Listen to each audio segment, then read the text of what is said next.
Hello mga kahapi, this is me again, Ayan Oliveros from Happy and Vlogs and welcome back to my YouTube channel. Ang video natin ngayon is about Popo Live. So may nagtanong dito at karamihang nababasa ko is kung may makukuha pa rin daw bang rewards kapag yung invite mo is nagkaroon ng violation.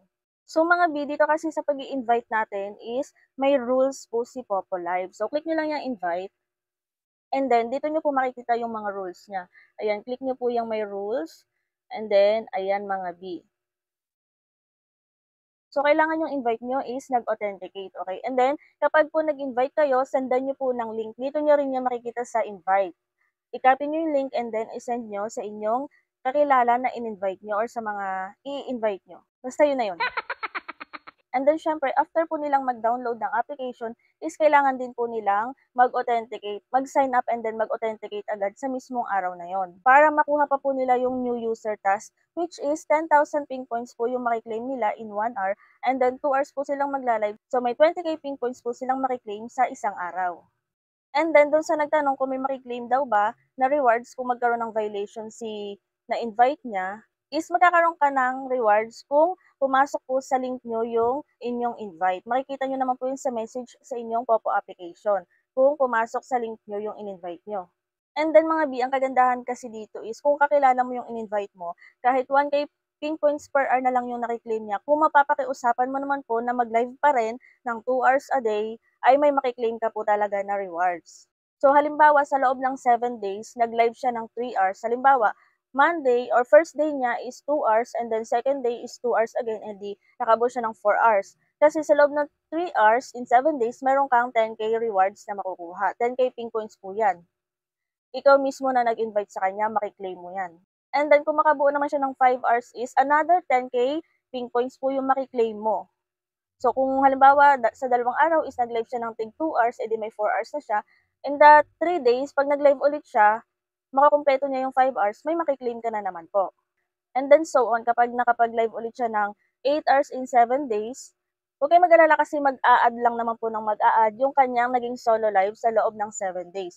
So, first day is 2 hours, second day is 2 hours, third day is 2 hours, and so on. Kaya mas okay kung mapapakiusapan mo na mag-live siya ng 2 hours every day para po ma-claim mo yung rewards ni Popo Live. So, ipapakita ko na lang din sa screen. Yan po yung mga makiklaim mo kapag nakumpleto nang na-invite mo yung oras.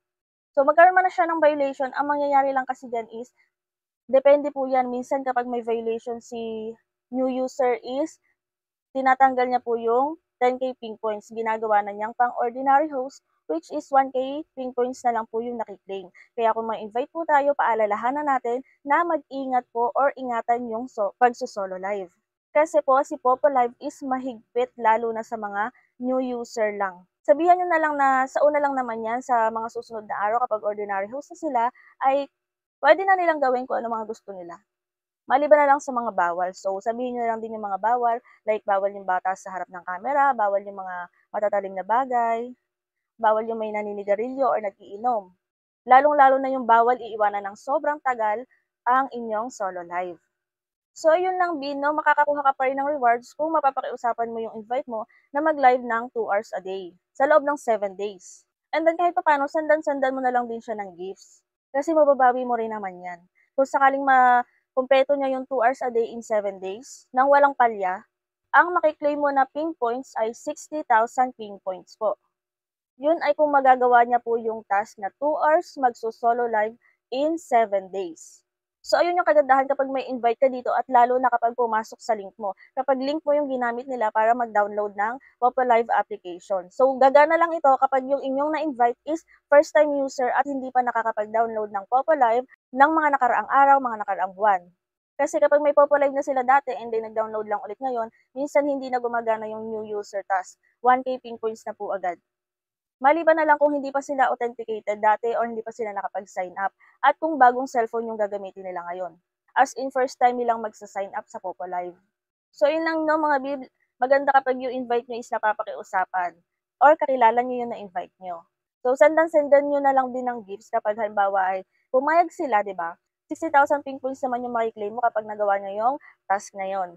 At sa mga naghahanap nga pala dyan ng bilihan ng coins, ay nare-recommend ko sa inyo si CocoDP. Si CocoDP ay isang best top-up website na kung saan ay pwede kang bumili ng mga murang diamonds and coins. Pwede siya sa mga gamers at live streamers. Lalong-lalo na kung ikaw ay laging gising sa madaling araw at sa madaling araw ka lang may time na gamitin itong mga application na 'to at naghahanap ka ng bilihan ng coins and diamonds. Ayan, perfect po sa inyo si CocoDP. Para sa mga gustong bumili ay i-click niyo lang ang link na nasa pinned comment or sa description para magkaroon kayo ng access kay CocoDP. Pagdating niyo dito ay hanapin niyo lang yung application na gusto niyong bilhan ng coins or diamonds. For example is Popolive. Click nyo lang yan and then ilagay nyo inyong Popo ID, pumili kayo kung ilang coins ang inyong bibilhin, pumili kayo kung anong payment method ang inyong gagamitin, ilagay nyo ang valid email address and then click buy now. Pagkatapos nyan ay mare-redirect kayo kung anong payment method ang gagamitin nyo. Pagkatapos ng transaction ay wala pang 5 to 10 seconds na sa inyong Popo Live application na ang coins na inyong binili. Ganun lang pong kabilis. So ayun lang mga before today's video, kung may mga tanong kayo ay pwede po kayong mag-comment or i-check yung aking playlist sa aking YouTube channel yan. May mga earning apps tutorial po ako dyan. And then, sipagan lang natin, tiyaga at diskarte, at may mawiwidod tayo balang araw. Yun lang mga B for today's video and thank you for watching!